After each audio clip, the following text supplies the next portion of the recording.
ব্রহ্মসূত্র কলিযুগে খেলেই কাজ হবে, টাকা লাগবে না। আমি বলছি না, যোগ ব্রহ্মসূত্র গ্রন্থ বলছে কিরকম সত্য যুগে যেমন যাগযজ্ঞ ছিল, যাগযজ্ঞ, সেই যাগযজ্ঞ কলিযুগে আছে।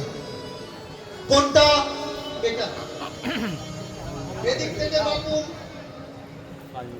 5 মুষ্টি, এদিক থেকে বাপুন 5 মুষ্টি, এদিক থেকে বাপুন 5 মুষ্টি। যজ্ঞ বেদির পরিধি। যজ্ঞ মানে কি? আগে হবন কুণ্ড করা লাগবে, তাতে আগুন জ্বলবে, ঘি দাও, দুধ দাও, মধু দাও। ইদম ব্রহ্মস্মি স্বাহা। ভালো করে শুনবেন। ইদম ব্রহ্মস্মি স্বাহা, ইদম ইন্দ্র দেবতায় ভৈ স্বাহা, ইদম স্বাহা বৈ স্বাহা, ইদম স্বধায় বৈ স্বাহা। অগ্নির দুটো স্ত্রী, অগ্নির দুটো স্ত্রী, সাহা আর স্বধা। অগ্নির দুটো স্ত্রী সাহা আর স্বধা। যখন আপনি কোনো কিছু আগুনে দিয়ে বলবেন স্বাহা, তখন কি হবে? আপনার এই অগ্নিস্ত্রী আপনার ওই ঘিকে নিয়ে ইন্দ্রের কাছে চলে যাবে, ইন্দ্রলোকে, মানে স্বর্গের জন্য আপনার স্থগিত হচ্ছে। এটা ধর্মগ্রন্থ বলছে, আমি বলছি না, ঋগ্বেদ বলছে। এইবার আপনি যখন বলবেন স্বাধা, পিতৃলোক আর মাতৃলোক, শ্রাদ্ধে যারা ঘি পোড়ায়, সাহা বললে হবে না, এখানে বলতে হবে স্বাধা। শুধুমাত্র স্বধা পিতৃলোক আর মাতৃলোক যেতে পারে, সাহা যেতে পারে না। তাহলে হলো কি? তাকিয়ে দেখুন, অগ্নির দুটো স্ত্রী। হ্যাঁ, এবার কথায় কথায় বলুন তো মায়েরা, প্রত্যেকটা দেবতার বাহন আছে। আমি বলেছিলাম কৃষ্ণের বাহনের নাম কি? গাঁজা করেরা একটা উত্তর দিতে পারে, আলতু ফালতু বকেছে। ভক্তের হৃদয় কৃষ্ণের বাহন। আরে ভক্তের হৃদয় যদি কৃষ্ণের বাহন হবে, তাহলে দুর্গা ভক্তের হৃদয় কি দুর্গার বাহন? ভক্তের হৃদয় কখনো বাহন হবে নাকি? ভক্তের হৃদয় ভক্তির জায়গা হয়, বাহন কি করে হয়? বাহন মানে কি? যিনি মালিককে বহন করে নিয়ে যায় তাকে বলা হয় বাহন। যেমন আমরা গাড়িতে করে এসেছি, এটা কি জান? আমরা জানে করে এসেছি, ওই জানটাই আমাদের বাহন। যান, অনেকে বল না এই রাস্তায় যানবাহন চলে না, মানে যাকে সাবারি উঠে যাবে সেগুলো চলে না। এবার আসুন, আমরা যে অগ্নি, যে অগ্নি এই সম্পদ নিয়ে সেখানে যাবে, বলুন তো অগ্নির বাহনের নাম কি? মায়েরা, অগ্নির বাহনের নাম কি? যখন দুর্গা ঠাকুর দেখতে যান, কাকে কাকে প্রণাম করেন? মা দুর্গাকে করেন, কার্তিককে করেন, লক্ষ্মীকে করেন, গণেশকে করেন, সরস্বতীকে করেন, করেন তো? সিংহকে কখনো প্রণাম করেন? তুমি যাও না, তুমি জানো না। সিংহকে প্রণাম করে, কারণ বাহন যদি তোমার উপরে সন্তুষ্ট না হয়, তো ও তোমাকে বয়ে তোমার ঘরে আনবে না। এর জন্য নারদের বাহনের নাম কি? ঢেকি। ঢেকিকে মানুষ প্রণাম করে, করে না? পৌষ মাসে গিয়ে কোমরে খড়টাও বেঁধে দেয়, আবার প্রণামটাও করে। শিবের বাহন ষাঁড়, ষাঁড়কেও মানুষ প্রণাম করে। এই যে আগুন আপনাকে, আপনার আহুতি হোতাকে নিয়ে যাবে স্বর্গে, ইন্দ্রের কাছে নিয়ে যাবে পিতৃলোক। অগ্নির বাহনের নাম কি জানেন মায়েরা? অগ্নির বাহনের নাম, অগ্নির বাহনের নাম হচ্ছে ছাগল। হ্যাঁ, অগ্নির বাহনের নাম হচ্ছে ছাগল। ছাগলের পায়ে কেউ কখনো প্রণাম করেছে? কথাগুলো আজব শুনতে লাগলেও আজব নয়। ভগবান যে অবতার নিয়েছিলেন, মৎস্য অবতার, মৎস্য অবতার। এখন কীর্তন শুনে বাড়ি যাবেন, আর রাস্তায় যদি 1-1.5 কিলো শোল মাছ উঠে লাফায়, কি প্রণাম করে ছেড়ে দেবে? নাকি মনে মনে করবে ভালো সজনার ডাঁটা গাছে আছে, টেনে নিয়ে যাই? যত বলো অবতার, অবতার হয় যদি খাবার, মানুষ তাকে না প্রণাম করে, যত্ন করে আহার মেনে উদরে তার ভরে। আমরা যখন ছোট ছিলাম মঠ খাবার ছিল, মঠ এতটুকু করে মিষ্টি দোকানে পাওয়া যেত, বাজারে বাজারে বিক্রি হতো, লাল সবুজ হলুদ রং বিরঙের মঠ খাবার। মঠ মন্দির কেউ চিবিয়ে খায়? কিন্তু সত্যি বলছি আমরা খেয়েছি, ছোটবেলায় মঠ খাবার খেয়েছি। লিলি বিস্কুট, সাইকেল বিস্কুট, ফুল বিস্কুট, হাতি বিস্কুট, ঘোড়া বিস্কুট। অবতার যদি খাবার হয় কেউ নমন করে না, সবাই পেটে ভরে দেয়। তাকিয়ে দেখো, সকলে সকলার বাহন, ছাগল কারণ না কারোর বাহন, উট কারণ না কারোর বাহন, ঘোড়া কারণ না কারোর বাহন। তাহলে বলতে পারবেন মানুষ কাদের বাহন? মানুষ কাদের বাহন বললে হবে না। আমি কীর্তন করে আজকে চলে যাব, কালকে এখানে দেখবেন ভূত হবে, ভূতকে পাঠিয়ে আছে, কিচ্ছু জানেন। আমাদের সঙ্গে বসুক দেন দেখিনি। বিষয়টা তর্কের নয়। আমি প্রত্যেকটা মানুষের সঙ্গে বসতে চাই, ডিবেট নয়, ডিসকাশন। আপনার কোথাও যদি মনে হয় আমি ভুল কথা বলছি, আপনি আমাকে ধরিয়ে দেওয়ার চেষ্টা করবেন, তবে তো আমি বুঝতে পারবো যে আমার এই জায়গায় ভুল হচ্ছে। তাহলে দ্বিতীয় আসরে গিয়ে ওই বিষয়টা আমি আলোচনা করব না, যেটা ঠিক ওটা আলোচনা করব। কারণ মানুষ আমাদেরকে পয়সা টাকা দিয়ে নিয়ে যায় ঠিকটা শোনার জন্য, ভুলটা শোনার জন্য নয়। কেউ যখন একটা জানে আর অন্য কেউ যখন দুটো জানে, দুজনে মিলে চর্চা করলে কি হবে? দুজনে দুটো বা একটা নয়, দুজনেই তিনটে জানবে। ও তিনটে জানবে, এও তিনটে জানবে। একে বলা হয় আদান প্রদান। কিন্তু কষ্ট লাগে এই জায়গায় আদান প্রদান করতে চায় না, করতে চায় তর্ক, করতে চায় তর্ক। যুক্তি আলাদা জিনিস, যুক্তি মানুষকে সিদ্ধান্তে পৌঁছে দেয়, আর তর্ক মানুষকে হাতাহাতি পর্যন্ত পৌঁছে দেয়, সিদ্ধান্তে জ্ঞান বৃদ্ধি হয়, আর তর্কে কি হয়? হয় মাথা ফাটাফাটি, তা নাহলে গান ফাটাফাটি, তা নাহলে চামড়া চটাচটি। একটা হবে, মন্দ হবে, ভালো কিন্তু হবে না। তাকিয়ে দেখো এই যোগ্য ভূমি, শাস্ত্র বলছে কি জপ বা তপের দরকার নেই,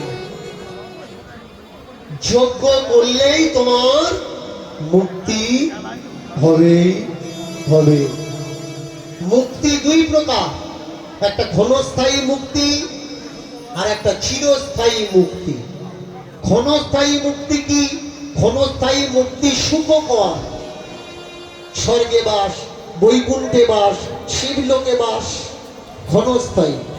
পুণ্য খতম, আবার তোমাকে ফিরে আসা লাগবে। আর চিরস্থায়ী মুক্তি কি? ব্রহ্মে লীন। যেমন গ্লাসে করে জল তুলুন, জলটা যতক্ষণ উপরে থাকবে, গ্লাসের জল, ঘটির জল, বোতলের জল, শিশির জল, ওই জলটা যখনই সমুদ্রে পড়ে যাচ্ছে আর আপনি বের করতে পারবেন না কোনটা গ্লাস বা কোনটা ঘটির জল। চিরস্থায়ী মুক্তি কোনটা? ক্ষুদ্র ব্রহ্ম যখন পূর্ণ ব্রহ্মের সঙ্গে মিলিত হয়। এই যে প্যান্ডেলটা করা হয়েছে, প্যান্ডেলের ভিতরে যে খালি জায়গাটা, এটা খালি স্পেস, খালি আকাশ, খালি শূন্য, কিন্তু এর একটা পরিধি আছে, শূন্যতা, ক্ষণস্থায়ী। যখন প্যান্ডেলটা খোলা হবে, মাঝখানের এই পর্দাটা থাকবে না, উপরের মহাকাশের সঙ্গে এই বদ্ধকাশটার মিলন হবে, পূর্ণতা প্রাপ্ত। তার কোনো আকার নেই, তার কোনো ব্যবধান নেই, পরিধি নেই। যতদিন আমার শরীর আছে ততদিন আমি ক্ষুদ্র ব্রহ্ম। যেদিন আমার শরীর থাকবে না, মিশে যাব আমি পূর্ণতায়, হয়ে যাব আমি পূর্ণ ব্রহ্ম। এর জন্য মরে যাওয়ার পরে দেখবেন যেদিন মারা গেছেন সেই দিনই নামের আগে কি বসিয়ে দেওয়া হয়? চন্দ্রবিন্দু। স্বর্গীয় ঈশ্বর। এ আর এই জগতের মানুষ নয়, স্বর্গীয় ঈশ্বরিক দেশের জগতের মানুষ। তাহলে এখানে প্রশ্ন আসতে পারে, মরে যাওয়ার পরেই যদি সে স্বর্গীয় হয়, মরে যাওয়ার পরেই যদি সে ঈশ্বর হয়, তাহলে বেঁচে থাকতে যে ঈশ্বরকে সে খুঁজছে সেটা কোন ঈশ্বর? মরে যাওয়ার পরে আমার বাবা ঈশ্বর উমুক, আমার ঠাকুরদা ঈশ্বর উমুক, তাহলে বেঁচে যখন সে থাকছে সে কোন ঈশ্বরকে খুঁজছে? এই সূক্ষ্ম সূক্ষ্ম ছোট্ট ছোট্ট চিন্তা যখন আপনি ডিসকাশন করবেন, দেখবেন আপনাকে শুধু জাঁতা কলে পেশানো হচ্ছে। আর জাঁতার নাম দেওয়া হয়েছে ধর্ম। আর সেই ধর্মের ছোট্ট ছোট্ট দোকান, ছোট্ট ছোট্ট মতবাদ করে নাকে দড়ি দিয়ে আপনাকে ঘোরাচ্ছে কলুর বলদের মতো। আপনি যে এক জায়গায় পাক খাচ্ছেন আপনি বুঝতেই পাচ্ছেন না, কেন কি আপনার চোখ ঢাকা। আপনি মনে করছেন আপনি হাঁটছেন হাঁটছেন হাঁটছেন, অনেকটা হাঁটছেন, কিন্তু আপনি হাঁটছেন না, আপনি এক জায়গায় পাক খাচ্ছেন। মুক্তি আপনার স্বতন্ত্র, মুক্তি আপনার স্বরাজ। আপনার মুক্তি হবে, কেউ আটকাতে পারবে না। ভগবানের বাপেরও ক্ষমতা নেই আপনার মুক্তি কেউ আটকাবে। মুক্তি আপনার অনুবাদ, অনিবার্য। কেন? কারণ মৃত সঞ্জীবনী মন্ত্রে স্পষ্ট উল্লেখ আছে, মৃত্যুর মোক্ষ সম্ভবে। মৃত্যু কি? মৃত্যুই হচ্ছে মুক্তি। শরীর আছে, মুক্তি নেই। শরীর নেই, আপনি মুক্ত। দেখবেন কষ্ট পাচ্ছে, 2-3 বছর বিছানায় শুয়ে মারা গেছে। গ্রামের যারা বুদ্ধিমান, যারা জ্ঞানী গুণী, তারা কি বলে? মরে গেছে, ভালো হয়েছে, বেঁচে গেছে, মুক্তি হয়ে গেছে। ওর যে যন্ত্রণা পাচ্ছিল মুক্তি হয়ে গেছে। মুক্তি মানে কি? মুক্তি মৃত্যু, মৃত্যুই মুক্তি। এর জন্য মৃত সঞ্জীবনী মন্ত্রে বলেছেন মৃত্যুর মোক্ষ সম্ভবে। মুক্তি আপনার স্বরাজ, মুক্তি আপনার স্বাধীনতা। আপনি চাইলেও আপনার মুক্তি হবে, আপনি না চাইলেও আপনার মুক্তি হবে। মেট্রো ট্রেনে যারা উঠেছে দেখবেন লাস্ট স্টেশন পৌঁছানোর পরে আপনার ক্ষমতা নেই আপনি ট্রেনের ভিতরে থাকবেন, আপনাকে নামিয়ে দেওয়াই লাগবে। ঠিক তদ্রূপ যেদিন আপনার মুক্তির সময় ঘটবে, সেই যোগাযোগ মহাযোগ শুরু হবে। আপনার ক্ষমতা নেই, আপনি আর বদ্ধ ঘরে থাকবেন। সেদিন বলতে হবে থাকবো না আর বদ্ধ ঘরে, দেখবো এবার জগৎটাকে কেমন করে ঘুরছে মানুষ, দেশ হতে দেশ, দেশান্তরে। যেদিন ক্ষুদ্র ব্রহ্ম পর ব্রহ্মে লীন হবে, মিলিত হবে, সেদিন আপনার মুক্তি হবে। মৃত্যুই হলো পরম মুক্তি। মৃত্যুই হলো একটাই দরজা, যে দরজা পেরোলে এপারে থাকলে আপনি মানুষ, ওপারে গেলে আপনি ঈশ্বর। মৃত্যুর এপারে আছেন আপনি সংসারী, আপনি মানুষ, আপনি জ্যান্ত। মৃত্যু দরজার গণ্ডির ওপারে যখন যাবেন তখন আপনি এখানে লাশ, এখানে মৃত, এখানে সব। কিন্তু এই গণ্ডিটা পেরোনোর পরে ওপারে গেলেন আত্মা। যখন ভেতরে আছে বদ্ধ আত্মা, মৃত্যুর পরে এই আত্মাকে কি বলা হয়? পর আত্মা। কত বড় চক্রান্ত আমাদের সমাজে চলছে শুনুন। আত্মা না তো খায়, না তো ঘুমায়, না তো কষ্ট পায়, না তো দুঃখ পায়। আত্মাকে না তো ধরা যায়, না তো মারা যায়, না তো কাটা যায়, না তো ছেঁড়া যায়। বলছে কে? ভগবান শ্রীকৃষ্ণ। আত্মদর্শন গ্রন্থ পড়ুন, পড়ে নেবেন শ্রীমদ্ ভাগবত গীতা। সেখানে স্পষ্ট উল্লেখ আছে আত্মা না তো হাসে, না তো কাঁদে, না তো ব্যথা পায়, না তো যন্ত্রণা পায়। আত্মা না তো খুশি হয়, না তো দুঃখ পায়। আত্মাকে জলে ভেজানো যায় না, রোদ্দুরে শুকানো যায় না। আত্মার খিদে পায় না, আত্মার ঘুম পায় না। তাহলে মরার পরে যারা ওই মরা বাবার আত্মাকে এখান থেকে জল খাওয়াচ্ছে, খাওয়ায় কি করে? সত্যি কি আত্মা খায়? কৃষ্ণ বলছে আত্মা খায় না। তাহলে এতদিন যারা খাইয়ে আসছে, এটা একটা ধান্দা। আপনার বাবাকে জল খাইয়ে যাদের, ওদের সংসারে জলপানির ব্যবস্থাটা করা যায়। দীনকৃষ্ণ ঠাকুর কি চাচ্ছে? দীনকৃষ্ণ ঠাকুর চাচ্ছে সত্যকে জানুন, আমার ধর্মকে, আমার সনাতনকে নিন্দা আর কলুষিত থেকে মুক্ত করা হয়। মায়েরা, বাবারা, আপনারা যারা দূর দূরান্ত থেকে এসেছেন, যারা এই গ্রামের মানুষ, যারা আশেপাশের মানুষ, যারা বসে আছেন কীর্তন শোনার জন্য, বলুন আপনারা সত্য কীর্তন শুনবেন না ভক্তলীলা শুনবেন? আপনারা যদি বলেন ভক্তলীলা শুনবো, আমি ভক্তলীলা ভক্তির ওপর থেকে করবো। আর আপনারা যদি বলেন যে বাবা আমরা সত্য শোনার জন্য বসছি, সত্য শোনান, তাহলে লীলার মাধ্যমে সত্য শোনাবো। জোরে বলুন।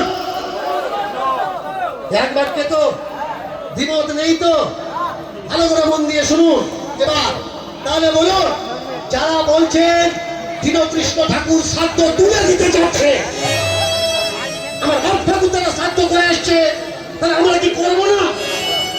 হঠাৎ করে কোথাকারকে সে এসে বলছে শ্রাদ্ধ করা যাবে না। আমি বলছি না শ্রাদ্ধ করা যাবে না, মহাপ্রভু বলছে শ্রাদ্ধ করার দরকার নেই। শ্রাদ্ধ করার যদি দরকার হতো তাহলে মহাপ্রভু এই নিয়ম বানিয়ে যেত। বলতে পারবেন যারা বৈষ্ণব হয়েছে তাদের শ্রাদ্ধ হয়? তাহলে শ্রাদ্ধ করলে যদি জীব মুক্তি পায়, তাহলে বৈষ্ণবরা কেন শ্রাদ্ধ করে না? কারণ নিত্যানন্দ মহাপ্রভু আর গৌরাঙ্গ মহাপ্রভুর সত্য মানা আছে যে এই কীর্তনের কাজে যেন কোনো ব্রাহ্মণ নিয়োগ না করা হয়। কীর্তন করবে কারা? কীর্তন গাইবে কারা? শুনবে কারা? ভালো করে শুনুন। কীর্তনের আগে অধিবাস হয়। কীর্তনের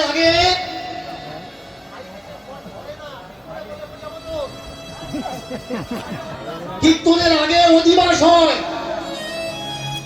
যে গায়, যে বা গায়, যে বা যায়, আমন্ত্রণ করি তার। কাদের ডাকবে? যে গায়, যে বাজায়। বৈষ্ণব মিলিয়া করো নাম সংকীর্তন। কারা করবে? বৈষ্ণবে করবে। কিন্তু অনেক জায়গায় দেখি ব্রাহ্মণরা মালসা বসাচ্ছে। এই কাজটা ব্রাহ্মণদের কোনো অধিকার নেই। আর ব্রাহ্মণ যদি বসায়, ব্রাহ্মণকে বৈষ্ণব হতে হবে তবে বসাতে পারবে। কারণ মালসার যে 18 মকাম, 18 মকামের 18 তো দূরের কথা, একটা মকামের তত্ত্ব ও এখনো অর্জন করেনি। 18 মকামের তত্ত্ব অর্জন কে করেছে? সে গোসাই, সাধু নয়, সাধ নয়, মহাত্মা নয়। মালসা বসাবে কে? যে গোসাই। গোসাইকে যার গো মরে গেছে, গোয়ার নাই, যার গো মারা গেছে, গোয়ার নাই, সে হচ্ছে গোসাই। গো মরে গে সাই, সাই মানে সন্ত, সাই মানে সাধু, সাই মানে আচার্য, সাই মানে পবিত্র। যার গতি মরে গিয়ে পবিত্র হয়ে গেছে তিনি গোসাই। গোসাই চিনবে কি করে? ডোর কৌপিন দেখে। ডোর কৌপিন কি? এই ডোর কৌপিন ভালো করে শুনুন। আপনারা শাড়ি পরছেন মায়েরা, আপনারা কি জানেন শাস্ত্রের বিধি নিয়ম অনুসারে প্রত্যেকটা জিনিসের পিছনে মন্ত্র আছে। খেতে গেলে মন্ত্র, রান্না করতে গেলে মন্ত্র, কাটতে গেলে মন্ত্র, তুলতে গেলে মন্ত্র। আপনি কোনো জিনিস তুলবেন, তুলতে গেলে মন্ত্র আছে। খেতে গেলেন, ভাত মাখালেন, খেতে যাচ্ছেন, ও ভোজনেশ্চ জনার্দন, ভোজনেচ জনার্দন, জনার্দনকে নিবেদন করতে হবে, তারপরে আপনাকে ভোজন করতে হবে। বলুন তো আপনারা যে শাড়িটা পরেন, শাড়ি পরার মন্ত্র আছে। একটা মা উঠে বলুন শাড়ি পরার মন্ত্র কি?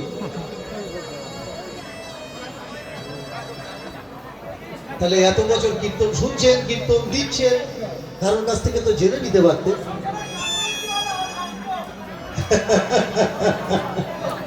শুনে রাখুন, গোসাই কারা? অনন্ত ডোর তথা ডোর, অনন্ত ডোর তথা অনন্তনাথ, অনন্তনাথ ডোর। বহির্বাস স্বয়ং শম্ভু, বহির্বাস স্বয়ং শম্ভু নর নারায়ণ হরি। ভালো করে শুনুন, নর নারায়ণ হরি। এই নর নারায়ণ। অনেকে বলবে নারায়ণ মানে তো সত্য যুগের নারায়ণ, আর ত্রেতা যুগের রাম, আর দাপর যুগের কৃষ্ণ। না, যারা জানে মিথ্যা জানে।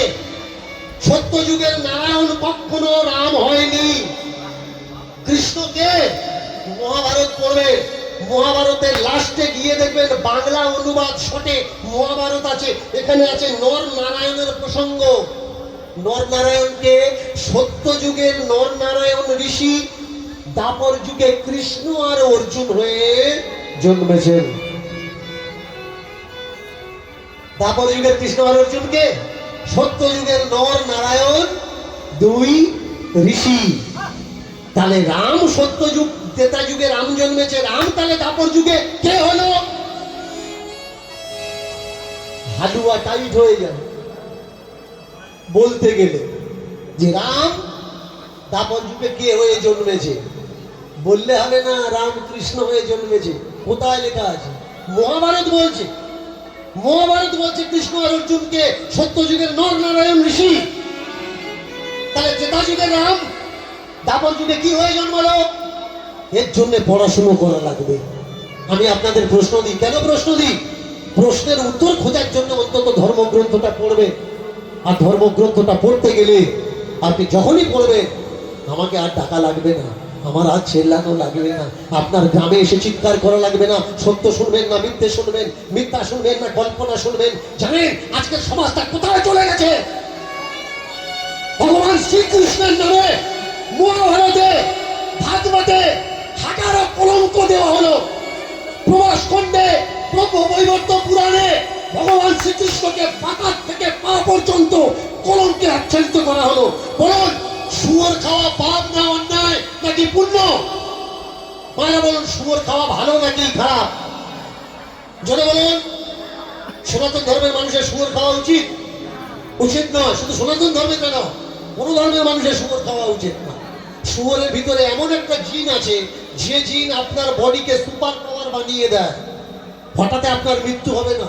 শুয়োর খেলে আপনার বডি এত স্ট্রং তৈরি হবে যে মরার সময় আপনি তো এমনি মরবে না।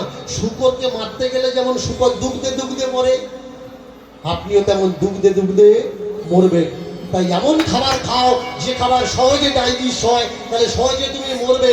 এমন খাবার খেও না যে খাবার তোমার শরীরকে, বডিকে এত মজবুত বানিয়ে দেয় যে মরতেও যন্ত্রণা ভোগ করতে হয়। ভালো করে শুনুন মায়েরা, মহাভারত উদ্যোগ পর্ব, মহাভারত উদ্যোগ পর্ব 58 নম্বর প্রসঙ্গ। কাশী দাসী, কাশী দাসী মহাভারত 58 নম্বর প্রসঙ্গ। একটু চেঞ্জ হতে পারে, 58টা 59 হতে পারে, বা 58টা 57 হতে পারে। প্রসঙ্গ কোনটা? শ্রীকৃষ্ণের কথায় অর্জুনের মনে প্রবোধ। নিমন্ত্রণ করতে গেছে, নারায়ণী সেনাগুলো দিয়ে দিয়েছে দুর্যোধনকে। অর্জুনের মনে দুঃখ হয়েছে, এতগুলো নারায়ণী সেনা তুমি ওদের দিয়ে দিলে, আর তুমি একা আমাদের দলে এলে। যখন সামনাসামনি মারপিট হবে তুমি পারবে তো? তুমি বলছো এক একটা নারায়ণী সেনা আমার মতন সম, আমি যেমন ওরাও তেমন, তাহলে ওর সঙ্গে যুদ্ধ হলে তুমি পারবে তো? তুমি টিকবে তো? এই মনে প্রবোধ দিতে গিয়ে কৃষ্ণ বলছেন, শোনো অর্জুন, আমার পূর্বাজরা একদিন আমার কাছে আসে, এসে আমাকে বলে তুমি অবতার, তুমি ঈশ্বর, তুমি ভগবান, তোমার পূর্বাজ হয়ে আমরা কষ্ট পাচ্ছি, আমরা উদ্ধার হইনি। আমি বললাম উদ্ধার হবে কি করে? বললো মগধ রাজ্যের যত বন্য বরাহ আছে, আবার রিপিট করছি, মগধ রাজ্যের যত বন্য বরাহ আছে, বরাহ মানে শুয়োর, যত বন্য বরাহ আছে সেই বন্য বরাহ ধরে তাদের মাংস দিয়ে আমাদের শ্রাদ্ধ করো, তাদের মাংস যদি আমরা খাই তাহলে আমরা উদ্ধার হয়ে যাব। এবার চিন্তা করার বিষয় এটা, চিন্তা করার বিষয় এটা, সত্যি কি ভগবান শ্রীকৃষ্ণ শুয়োরের মাংস দিয়ে তার পূর্বজদের শ্রাদ্ধ করিয়েছিলেন নাকি? নাকি, আমি আবার রিপিট করছি, নাকি যারা শুয়োর খায় তারা এই গল্পটা কৃষ্ণের গায়ে চাপানোর চেষ্টা করেছেন? দীনকৃষ্ণ ঠাকুরের উদ্দেশ্য কি? দীনকৃষ্ণ ঠাকুরের উদ্দেশ্য হলো ভগবানের নামে যে ধর্মগ্রন্থে যেখানে যেখানে নোংরামো আছে সেই পৃষ্ঠাগুলো আপনাদের সামনে তুলে ধরে আপনাদের জানিয়ে দেওয়া যে এই গল্পটা ভগবানের নামে কলঙ্ক দেওয়ার জন্য লেখা হয়েছে। এই পৃষ্ঠাটা টান মারুন আর ছিঁড়ে ফেলে দিন। জাগরুক হন, সজাগ হন, জ্ঞানী হন, আর বলুন এই গল্পটা কখনো আমার ধর্মগ্রন্থের গল্প হতে পারে না। আমার ধর্মগ্রন্থকে নিন্দা মন্দ করার জন্য এই গল্পটা লেখা হয়েছে। দীনকৃষ্ণ ঠাকুর বলেছে কৃষ্ণ অসুর না, ভগবান শ্রীকৃষ্ণের গায়ের থেকে এই কলঙ্ক মোছার চেষ্টা করছে দীনকৃষ্ণ ঠাকুর। বলুন তো মায়েরা, সব দেবদেবীর প্রথমে কোন দেবতার পূজা হয়? কোন দেবতার পূজা করে? সর্বাগ্রে পূজিত দেব গণপতি, সর্বাগ্রে পূজিত দেব গণপতি। দেবতাদের সর্বপ্রথম কোন দেবতার পূজা হয়? গণেশের পূজা হয়। গণেশের পূজায় কি দেয়? প্রথমে কি দেয়? তুলসী, তুলসী পাতা, চন্দন দেয়, তাই তো? ও তোমরা দিচ্ছ, তোমরা জানো না? যা তোমরা দাও তো, কি দাও? তুলসী পাতা দাও না? তুলসী পাতা দেয় না, আন্দাজে ঝাড়লে হবে না। সাদা ফুল, সাদা ফুল চন্দনের সঙ্গে মিশিয়ে গণপতিকে দেয়। জানেন গণেশের পায়ে তুলসী কেন দেয় না? জানেন? গণেশের সঙ্গে তুলসীর লাইন ছিল। নারায়ণের সঙ্গে গণেশ ধরে ফেলে দেয়। আমি বলছি না, তুলসী মঞ্জুরি তত্ত্ব গ্রন্থ বলছে। এর জন্য গণেশ তুলসী পাতা পছন্দ করে না। এবার বলুন, সত্যি সত্যি কি গণেশের সঙ্গে তুলসীর লাইন ছিল? নাকি তুলসীর নামে, গণেশের নামে এমন নিন্দাসূচক গল্প ধর্মগ্রন্থে লেখা হলো দেবদেবীদের অপমান করার জন্য? দীনকৃষ্ণ ঠাকুর আপনার বাড়িতে এসে চিল্লাচ্ছে সেই গল্পগুলো ফাঁসলো গল্প, দেবদেবীদের নিন্দা করার জন্য লেখা হয়েছে, এগুলো বিশ্বাস করবেন না। পৃষ্ঠা তেল মারুন, ছিঁড়ে ফেলুন, যে এগুলো হতে পারে না। আমার দেবদেবীকে অপমান করার জন্য এই গল্প লেখা হচ্ছে। কিন্তু আমাকে বদনাম করার জন্য কিছু ইউটিউবার শুধুমাত্র এইটুকু কেটে মানুষের মাঝখানে ছড়িয়ে দিচ্ছে, মানুষ যাতে আমাকে ঘৃণা করে, মানুষ যাতে আমাকে নিন্দা করে, আমার কীর্তন যাতে বন্ধ করা যায়। আমাকে বলছে উনি থাকলে আমরা থাকবো না। কেন বলছে জানেন? আমি কীর্তন সমাজে একটা রেনেসাঁস চেয়েছিলাম, একটা বিপ্লব চেয়েছিলাম। যে সব কীর্তনীয়রা স্টেজে দাঁড়িয়ে বলছে তোমরা মাছ খেও না, মাংস খেও না, পেঁয়াজ খেও না, রসুন খেও না। কীর্তনীয়দের আগে মাছ, মাংস, পেঁয়াজ, রসুন খাওয়া বন্ধ করতে হবে। আমি একটা দাবি রেখেছিলাম, আসুন আমরা কমিটি করি, যারা এই ক্যাটাগরির কীর্তনীয় আছি, আমরা একটা দল তৈরি করে আমরা গাইড করব কোন কীর্তনীয় যেন পেঁয়াজ, রসুন, মাছ, মাংস না খায়। আর সে যদি খায় তাহলে সেই দর্শকদের বলুন আমরাও খাই, তোমরাও খাও। তা নাহলে আমরা খাবো, শরীর মজবুত হবে, ঘুতিয়ে বেড়াবো, আর তোমরা না খেয়ে খেয়ে পাক খাবে। এ কি কখনো হয়? এ হয় না। এসো, আমরাও খাবো, তোমরাও খাবো। আমরা যদি বলি খাবে না, তাহলে আমরা আগে বন্ধ করব। আমি চেয়েছিলাম যিনি চরিত্রহীন লম্পট সে যেন স্টেজে দাঁড়িয়ে কীর্তন না করে। মেয়ে ছেলে কীর্তনীয় ড্রাইভারের সঙ্গে পালিয়ে যাচ্ছে, তাকে যেন হরিবাসনে না তোলা হয়। গাঁজা খাচ্ছে, গাঁজা খেয়ে কীর্তন করছে, এই গাঁজাখোর কীর্তনীয়কে যেন হরিবাসনে তোলা না হয়। খুলি কর্তালির সঙ্গে, কর্তালি খুলির সঙ্গে পালিয়ে যাচ্ছে। এইসব চরিত্রহীনদের যেন কীর্তনের আসরে তোলা না হয়। দেখবেন আমার নামেও দাগ দিয়ে দিয়েছে, উনিও করে।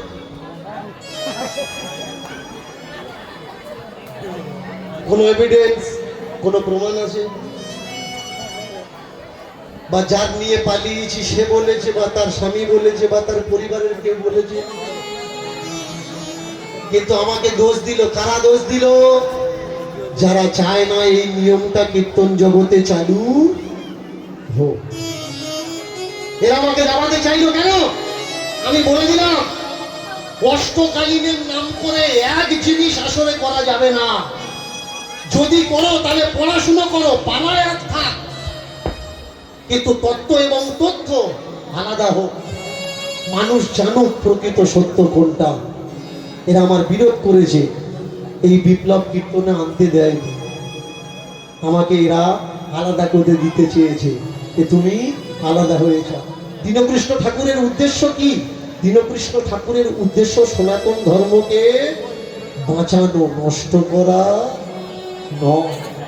আসুন না আমরা সবাই মিলে যদি এক হয়ে সনাতন ধর্মের গ্রন্থ থেকে কলঙ্কগুলো বের করা শুরু করি, তাহলে মনে হয় এই কলঙ্ক আমাদের ধর্মে আর থাকতে পারে? থাকতে পারে না। এক হওয়া লাগবে। আমাদের নারায়ণের গায়, কৃষ্ণর গায়, ব্রহ্মার গায়, বিষ্ণুর গায়। ব্রহ্মা তার নিজের মেয়েকে বিয়ে করেছে, এটা হতে পারে? ভগবান শিব ঠাকুর সপ্তর্ষি স্ত্রীকে, 6টা স্ত্রীকে গর্ভবতী করেছে। তার গর্ভে বীর্য তারা রাখেনি, সর্বনে ফেলে দিয়েছে। নাম হয়েছে কি? সরানন, কার্তিক। বলুন না, যিনি দেব আদি শিব দেব, যিনি ঈশ্বর পরমেশ্বর শিব, শিব সন্তায় মহাদেবায় যোগেশ্বরায় নমো নমঃ, যিনি অনন্ত কোটি কাল ধরে চোখ বন্ধ করে আছেন। ভাবলেন কি করে এই মহাকাল উঠে পরের মূর্তিকে কু নজর দিচ্ছে? শিব পূজা নিষেধ করা হলো, শিবলিঙ্গ পূজা হবে, কিন্তু শিব পূজা হবে না। আসুন না আমরা শিবলিঙ্গ পূজা করি, আমরা শিবকেও পূজা করি, দেখি আমাদের ক্ষতি হয় কিনা।